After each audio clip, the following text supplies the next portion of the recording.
تاریخ کے اوراق میں کچھ کردار ایسے ملتے ہیں جو اپنی زندگی میں جتنے پرسرار تھے مرنے کے بعد بھی اتنے ہی حیران کن رہے۔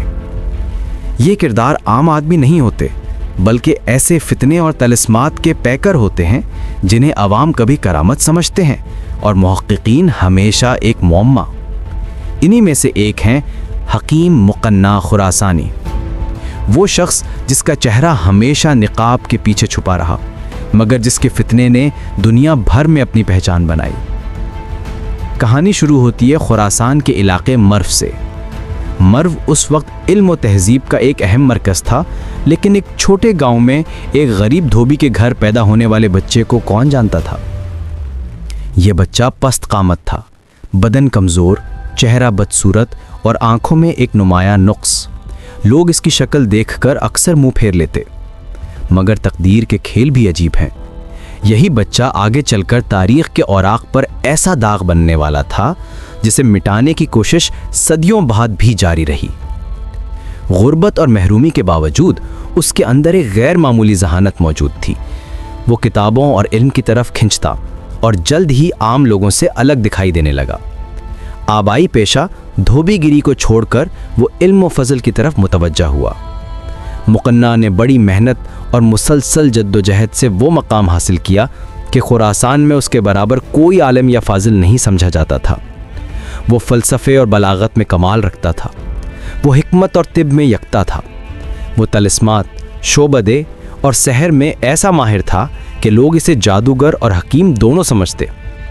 اس نے اپنی جودت طبع سے عجیب و غریب ایجادات بھی کی اور اپنی علمی قابلیت سے بہت جلد شہرت کی بلندیوں پر جا پہنچا۔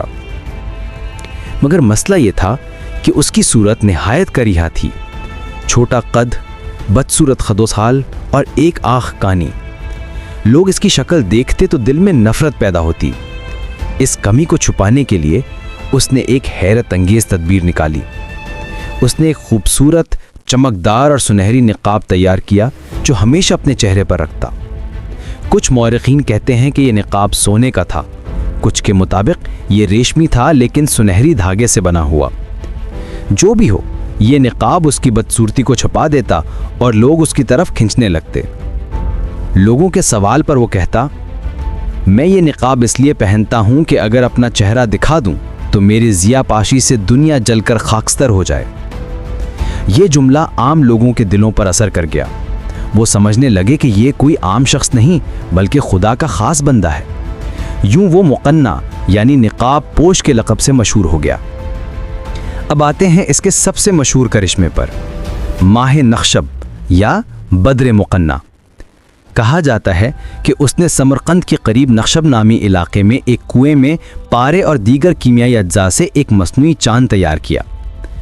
غروب آفتاب کے کچھ دیر بعد یہ چاند پہاڑ کے پیچھے سے نمودار ہوتا، آسمان پر روشن رہتا اور صبح صادق سے پہلے غائب ہو جاتا۔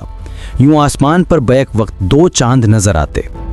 سوچیں اس وقت کے سادہ لوگ جن کے پاس سائنس کی کوئی توجہ نہ تھی، یہ منظر دیکھ کر کس قدر حیران ہوتے ہوں گے۔ بعض مورخین نے لکھا ہے کہ اس کی روشنی 15 میل تک پھیلتی تھی۔ کچھ کے مطابق 1 ماہ کی مسافت سے بھی یہ چاند دکھائی دیتا تھا۔ لوگ دور دور سے اسے دیکھنے آتے۔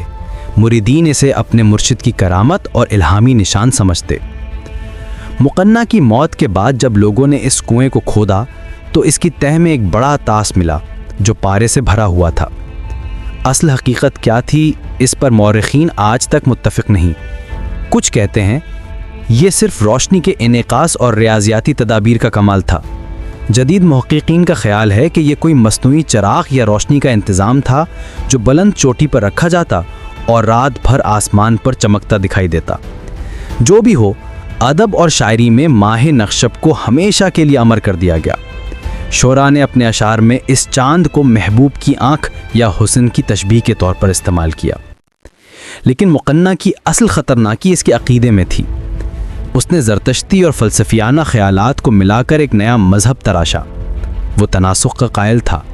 اس نے کہا کہ خدا مختلف صورتوں میں ظاہر ہوتا رہا ہے، پہلے آدم میں، پھر نوح میں، پھر دوسرے انبیاء میں، پھر ابو مسلم خراسانی میں، اور اب وہی خدا میرے جسم میں حلول کر گیا ہے۔ یعنی وہ خود کو خدا کا افطار قرار دیتا تھا۔ وہ اپنے ماننے والوں سے کہتا، میری پرستش کرو، مجھے سجدہ کرو، یہی تمہاری نجات ہے۔ ہزاروں سادہ لوگ اس کے سامنے جھک گئے۔ وہ سمجھنے لگے کہ یہ واقعی خدا کا مظہر ہے، مگر اس کے مذہب نے اخلاقی بنیادیں بھی تباہ کر دیں۔ اس نے محرمات کو مباح قرار دیا، مردار اور خنزیر کو حلال بتایا، نماز، روزہ اور عبادات ختم کر دیں۔ اس کے پیروکار عورتوں کے ساتھ بے پردگی اور آزادانہ تعلقات رکھتے تھے۔ انہوں نے مسجدیں تو ضرور بنائیں، مگر ان میں کوئی عبادت نہیں ہوتی تھی۔ اگر کوئی اجنبی مسلمان نماز پڑھنے آ جاتا تو موقع ملنے پر اسے قتل کر دیا جاتا۔ یہ سب فتنے تاریخ میں زندقہ کے نام سے درج ہوئے۔ اسلامی حکومتوں نے اس کے ماننے والوں پر سختیاں کیں، مگر اس کی تحریک اتنی پھیل گئی تھی کہ ایک وقت میں ہزاروں لوگ اس کے پیرو بن چکے تھے۔ مگر یاد رکھیں، باطل کتنی ہی چالاکی اور شعبدہ گری سے آگے بڑھے، آخر کار زوال اس کا مقدر ہوتا ہے۔ حکیم مقنع خراسانی کی زندگی بھی اسی اصول کی گواہ ہے۔ اس کی مقبولیت اور فتنہ اپنی انتہا پر پہنچ چکا تھا، مگر اس کے زوال کا آغاز بھی قریب تھا۔ پارٹ 2 میں ہم بیان کریں گے مقنع کے خلاف خلافت عباسیہ نے کیا اقدامات کیے، اس کے قلعے میں کیا ہوا، اور اس کی ہلاکت کس انجام پر ہوئی جو عبرت کی مثال بن گیا۔ انتظار کیجیے حکیم مقنع خراسانی حصہ 2 میں۔